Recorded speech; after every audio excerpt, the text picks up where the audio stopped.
తెలుగు. అబద్ధాలు చెప్పే ప్రభుత్వం ఏదైనా ఉందంటే అది చంద్రబాబు నాయుడు గారిదే అని చెప్పదలుచుకుంటుండా. ఈరోజు ముస్లింలకి మేము అండగా ఉన్నాం, మైనారిటీలకి మనం అండగా ఉన్నాం అని చెప్పుకునే చంద్రబాబు నాయుడు గారు, ఆయనతో పాటు ఆయన కొడుకు లోకేష్ గారు అబద్ధాల రాజకీయాలు చేసే పరిస్థితి. వీళ్ళు హజ్ యాత్రకి పోయే వాళ్ళకి సబ్సిడీ కూడా ఇయ్యని పరిస్థితి. 330 మందికి ఇచ్చారు. 330 మందికి 1980 మంది పోతే, మా నెల్లూరు జిల్లా నుంచి ఇన్ఛార్జ్ మంత్రిగా ఫరూక్ భాయ్ ఉండారు. అదేవిధంగా స్టేట్ చైర్మన్గా షేక్ అబ్దుల్ అజీజ్ భాయ్ ఉండారు. ఏ లాభం? ఏం చేశారని మీరు? ఎవరికైనా మా నెల్లూరు జిల్లా నుంచి ఉర్దూ అకాడమీలో ఏమైనా డైరెక్టర్ పోస్టులు వేశారా? వక్ఫ్ బోర్డ్ ప్రెసిడెంట్లు వేశారా? సరే పోనీ వక్ఫ్ బోర్డుకి స్టేట్ కమిటీ ఏదైనా ఫామ్ చేశారా? ఫైనాన్స్ కార్పొరేషన్ నుంచి నెల్లూరు జిల్లాకి ఎవరికైనా ఇచ్చారా? తెలుగుదేశం పార్టీ కార్యకర్తలకు ఇచ్చారా? ముస్లింల కార్యకర్తలకు ఇచ్చారా? ఉర్దూ అకాడమీ చైర్మన్ నుంచి నారా లోకేష్ గారు ఇస్లామిక్ ఫైనాన్స్ బ్యాంక్ ఓపెన్ చేస్తానన్నాడు. 3 సంవత్సరాలు కాబోతుంది, చేసినారా? ఉర్దూ అకాడమీ టీచర్లలో రిక్రూట్మెంట్ చేస్తానన్నాడు, చేశాడా? అన్ని అబద్ధాలే. ఏం చేశారు? వక్ఫ్ బోర్డు సంబంధించి 30 సంవత్సరాలు లాంగ్ లీజ్కి ఇస్తాము, అది ఇది అని ఏదేదో మాట్లాడారు. ఈరోజు జరిగిందా? జరగలే. మినిస్టర్ ఫరూక్ గారు ఏం చేశారు? అసలు ఆయన చేసింది ఏంది? దుల్హన్ పథకం. పాపం ఆ టిట్కో హౌసులు ఉండేయాడ వెంకటేశ్వరంలో, దాని తర్వాత ఈ జనార్దన్ రెడ్డి కాలనీ అటుపక్క ఆ టిట్కో హౌసెస్లో పనులు చేసుకునే వాళ్ళు ఆశ ఇచ్చారు. ఏమని? ₹1,00,000 దుల్హన్ పథకం వస్తే మా పాపకి పెళ్లి చేద్దామని. పాపం ఇప్పుడు దాకా ఆ ఇళ్ళకి 2015-14కే మీరు ఉండేటప్పుడే ₹1,00,000 దండేశారు. ఇప్పుడు కూడా దాని గురించి ఏమీ లే. మీరేం చేసింది? దుల్హన్ పథకంలో వడ్డీలు తెచ్చుకొని పాపం పేద కుటుంబాలు వడ్డీలు తెచ్చుకోండి పెళ్లిళ్ళు చేసుకునే పరిస్థితి. జగన్మోహన్ రెడ్డి గారు ఉండేటప్పుడు ఫ్లైట్ టికెట్స్ పెరిగినా కానీ అందరికీ హజ్ సబ్సిడీకి ఇచ్చారు. ఎంతమంది పోయారు అంతమందికి ఇచ్చినారు. ఈరోజు కడపలో హజ్ హౌస్ ఉంది. దాని పరిస్థితి ఏం తెలుసా? భూత్ బంగ్లా లాగా తయారు చేశారు చంద్రబాబు నాయుడు గారు. హజ్ హౌస్ కి కడపలో ఉండేదానికి భూత్ బంగ్లా లాగా తయారు చేశారు. ఎప్పుడైనా గురుప్రవేశం ఇల్లు కట్టిన తర్వాత అవుతుంది, వీళ్ళు మధ్యలోనే చేసేసే పరిస్థితి అది. హజ్ హౌస్ పూర్తి కాలే, దానికి వచ్చేసి మధ్యలోనే గురుప్రవేశం చేసేసారు. కరెక్టా? మీరు చేస్తూ ఉండేది. మళ్ళా మా జిల్లాకు సంబంధించి 2 మేమే ముసల్మాన్లకి మెయిన్ పిల్లర్లు అంటారు. ఏం లాభం? ఒక చైర్మన్ గారు ఉన్నారు వక్ఫ్ బోర్డు నెల్లూరు జిల్లా నుంచి, జిల్లా ఇన్ఛార్జ్ మంత్రి ఫరూక్ భాయ్ గారు ఉన్నారు. ఇద్దరు డమ్మీలే. ఏమైనా చేశారా? ఒకే నారా పట్టుకుంటారు, నారా లోకేష్, నారా చంద్రబాబు నాయుడు గారు. నారా లోకేష్, నారా చంద్రబాబు నాయుడు. ఈ నారాలో పట్టుకొని వెళ్ళిపోవడం తప్ప మీరే మిగతాది ఏమైనా మీరు చేసినారా? ఏమి చెయ్యాల.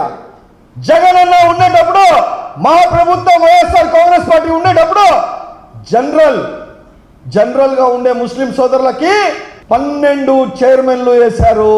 12 కార్పొరేషన్ చైర్మన్లు ముసల్మాన్లకు ఇచ్చారు. మీరు ఎక్కడ ఇచ్చారు? ఇప్పుడు దాకా మైనారిటీ కమిషన్ చైర్మన్ లేదు. డైరెక్టర్లు వేసి చైర్మన్ వెళ్ళిన పరిస్థితి మీద మళ్ళా మీరా మాట్లాడేది? ముసల్మాన్లకి మేము ఉండాం, మైనారిటీ సోదరులకు మనం ఉండాం. డూపులు మాటలు అన్ని అబద్ధాలు తప్ప ఏమిలే.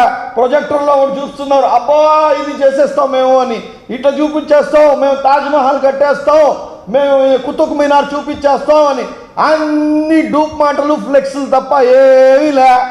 మంత్రి ఫరూక్ గారు ఎప్పుడైనా నెల్లూరు జిల్లాలో వచ్చి ఎప్పుడైనా ఏమైనా మినిస్టర్ అయ్యి ఏమైనా ముసల్మాన్ల గురించి మాట్లాడారా? చేశారా? ఏమైనా మనం చేయబోతున్నాం అని 3 సంవత్సరాలు రాబోతుంది. ఒక్కటైనా ముసల్మాన్లకి ఏమైనా న్యాయం జరిగిందా?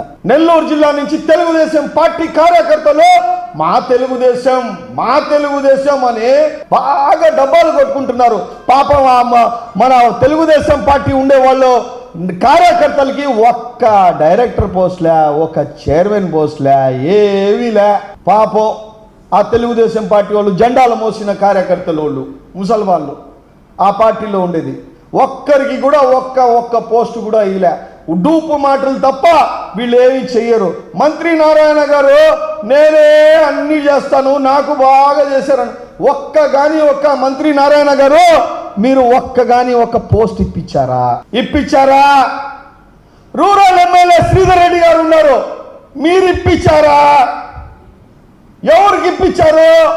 వైఎస్ఆర్ కాంగ్రెస్ పార్టీలో ఉండేటప్పుడు మీరు ఎంతమందికి ఇప్పించుకున్నారు చెప్పండి. ఈరోజు ఒక్కరికైనా ఇచ్చారా? మీరందరూ డూప్ మాటలు తప్ప, డూప్ షేటాలు చేస్తారు తప్ప. వైఎస్ఆర్ కాంగ్రెస్ పార్టీ ఎప్పుడు మైనారిటీ పక్షపాతి. వైఎస్ రాజశేఖర్ రెడ్డి గారి తర్వాత మాకు జగనన్ననే ముసల్మాన్లకు అండగా నిలిచేది. 100% ఆ పార్టీలోనే మనకు న్యాయం జరిగేది.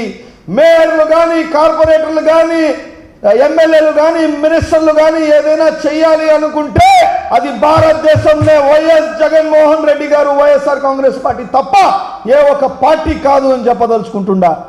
ఎందుకు ఈ డూప్ మాటలన్నీ? మీరు చాలా మంది ముసల్మాన్లు నేను చెప్తేనే ఆడ చంద్రబాబు నాయుడు దగ్గర గారి దగ్గర, మళ్ళా లోకేష్ గారి దగ్గర నేను సైన్ చేస్తేనే మీకు పోస్ట్ వచ్చిందని బ్లాక్మెయిల్ చేసుకునే పరిస్థితికి దిగజారింది తెలుగుదేశం పార్టీ.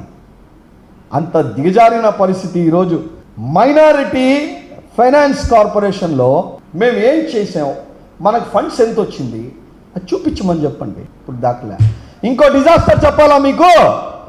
మసీదుల్లో ఇమాము మౌజన్లు ఉంటారు. ఇమాం అంటే మసీద్ని నమాజ్ చదివించే మనిషి, మౌజన్ అంటే మసీద్ టేక్ కేరు. వీళ్ళకి నెలకి జీతాలు ఇస్తారు గవర్నమెంట్. వీళ్ళకి 9 నెలలు అయితే కూడా ఇప్పుడు దాకా జీతాలు ఇవ్వని పరిస్థితి. మొన్న రిలీజ్ చేశారంట, ఇప్పుడు దాకా పడలే. లబో దిబో కొట్టుకుంటున్నారు వాళ్ళు, దాని మీద ఆధారపడేవాళ్ళు. ఇమాములు మౌజన్లుగా అసలు 9 నెలల నుంచి ఈలని పరిస్థితిలో మీరు ఉన్నారంటే ఆంధ్ర రాష్ట్రం ఏమి అభివృద్ధి చేస్తారబ్బా మీరా?